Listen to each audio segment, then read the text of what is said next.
മാലിന്യമുക്ത മാന്നാർ പദ്ധതിയുടെ ഭാഗമായി ബസ് സ്റ്റാൻഡ് റോഡിലും പരിസരങ്ങളിലും നിരീക്ഷണ ക്യാമറകൾ സ്ഥാപിച്ചു. Store junction, bus stand road, Maharaja palace road എന്നിവിടങ്ങളിലും മാലിന്യം തള്ളുന്നത് തടയുന്നതിനാണ് പഞ്ചായത്തിന്റെ നേതൃത്വത്തിൽ പുതിയ നടപടി. മാലിന്യമുക്ത മാന്നാർ പദ്ധതിയുടെ ഭാഗമായി ബസ് സ്റ്റേഷൻ റോഡിലും പരിസരങ്ങളിലും നിരീക്ഷണ ക്യാമറകൾ സ്ഥാപിച്ചു. Store junction, bus stand road, Maharaja palace road എന്നിവിടങ്ങളിൽ മാലിന്യം തള്ളുന്നത് തടയുന്നതിനായാണ് ഗ്രാമപഞ്ചായത്തിന്റെ നേതൃത്വത്തിൽ പുതിയ നടപടി. മാന്നാർ ഗ്രാമപഞ്ചായത്തിൽ തദ്ദേശ സ്വയംഭരണ സ്ഥാപന തെരഞ്ഞെടുപ്പിന് ശേഷം അധികാരത്തിൽ വന്ന ഭരണസമിതി ആദ്യമെടുത്ത ഒരു തീരുമാനം മാന്നാറിനെ മലിനമുക്തമാക്കുക എന്നുള്ളതാണ്.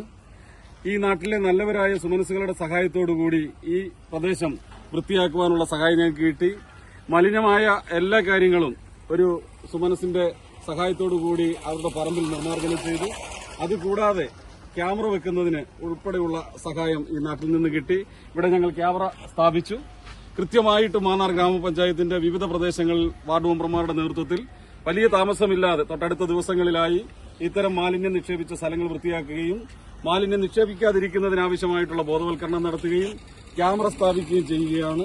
ആ ക്യാമറയിൽ ഉൾപ്പെടാതിരിക്കുന്നതിന്, പരാതിക്കിടയാകാതിരിക്കുന്നതിന്, പെനാൽറ്റി അടിക്കാതിരിക്കുന്നതിന്, ശിക്ഷാ നടപടികളിലേക്ക് എത്താതിരിക്കുന്നതിന് പ്രിയപ്പെട്ടവർ സഹകരിക്കണം. ഈ പാതയോരങ്ങളിലും ആൾപ്പാർപ്പില്ലാത്ത പറമ്പുകളിലും മാലിന്യം നിക്ഷേപിക്കുന്നത് പതിവായതോടുകൂടി ഇതുവഴിയുള്ള യാത്ര ദുസ്സഹമായിട്ടുണ്ട്.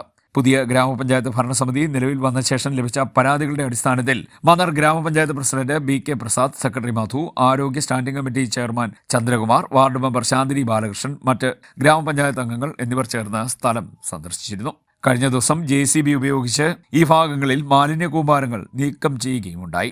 ഗ്രാമപഞ്ചായത്ത് പ്രസിഡന്റ് BK പ്രസാദിന്റെയും മറ്റ് ജനപ്രതിനിധികളുടെയും നേതൃത്വത്തിലാണ് പ്രവർത്തനങ്ങൾ ഏകോപിപ്പിച്ചത്. മാലിന്യ നിർമ്മാർജ്ജനവുമായി ബന്ധപ്പെട്ട് പഞ്ചായത്തിലൊരു പരാതി ലഭിച്ചതിന്റെ അടിസ്ഥാനത്തിലാണ് ഞങ്ങളിപ്പോൾ ഇവിടെ വന്ന് ഇതെല്ലാം വൃത്തിയാക്കുന്നത്. ഞങ്ങളുടെ മന്ത്രിയുടെ ശ്രദ്ധയിൽപ്പെട്ടിട്ടുണ്ട്. ഈ തോട് ഉൾപ്പെടെയാണ് ഞങ്ങൾ വൃത്തിയാക്കാൻ പോകുന്നത്. ഇനിയും ഞങ്ങൾ 19 വാർഡിലും ക്യാമറ വയ്ക്കുകയാണ്. ക്യാമറ വെച്ച് കഴിഞ്ഞാൽ മാലിന്യങ്ങൾ നിക്ഷേപിക്കുന്നവരുടെ ഞങ്ങളുടെ ശ്രദ്ധയിൽപ്പെട്ട ഞങ്ങൾ ആർക്കും ഒരു സപ്പോർട്ടും ചെയ്യത്തില്ല. ഞങ്ങൾ നടപടി തന്നെ എടുക്കും. എന്നാൽ ചില മേഖലകളിൽ സിവിൽ സെൻസ് അല്ലെങ്കിൽ പൗരബോധം ഇല്ലാത്ത കുറേ ആൾക്കാരുണ്ട്. അപ്പോൾ അവരെ ബോധവൽക്കരിക്കാനുള്ള എല്ലാ ശ്രമങ്ങളും നമ്മൾ നടത്തി വരുന്നത് അതിനുവേണ്ടി തന്നെയാണ് ഇത് നമ്മൾ ഈ കാര്യങ്ങളൊക്കെ ചെയ്യുന്നത്. പ്രധാനമായിട്ടും നമ്മൾ സർക്കാരും സുപ്രീം കോടതിയും ഹൈക്കോടതിയും പറഞ്ഞതനുസരിച്ച് നമുക്ക് ഇവർക്ക് ചെയ്യാവുന്ന കാര്യങ്ങളെന്ന് പറഞ്ഞാൽ എൻഫോഴ്സ്മെന്റ് എന്ന് പറയുന്ന കാര്യങ്ങളാണ്. കാരണം അവർക്ക് പിഴ, പ്രോസിക്യൂഷൻ, തടവ് ശിക്ഷ എന്നൊക്കെയുള്ളതാണ്. പല പ്രാവശ്യമായിട്ട് വൃത്തിയാക്കി ഇട്ടിട്ടുള്ള റോഡാണ്. എന്നിരുന്നാലും കഴിഞ്ഞ ഒരു വർഷമായിട്ട് ഇത്രമേൽ അടിഞ്ഞുകൂടിയ മാലിന്യം അത് ബോധപൂർവം ആൾക്കാർ കൊണ്ടുവന്നിടുന്നതാണ്. എനിക്ക് ഇത്രേ പറയാനുള്ളൂ. നമ്മളുടെ കുട്ടികൾക്കും എല്ലാവർക്കും കുടിവെള്ളം ഉൾപ്പെടെ കിട്ടുന്ന തോട് സമീപത്തുണ്ട്. ഇത് മലിനമാക്കാതിരിക്കണം. ക്യാമറകൾ പ്രവർത്തനക്ഷമമായതോടെ നിയമം ലംഘിച്ച് മാലിന്യം തള്ളുന്നവർക്കെതിരെ കർശന നടപടി സ്വീകരിക്കുമെന്നും BK പ്രസാദും സെക്രട്ടറി മധുവും അറിയിച്ചു. CDNet news, Mannar.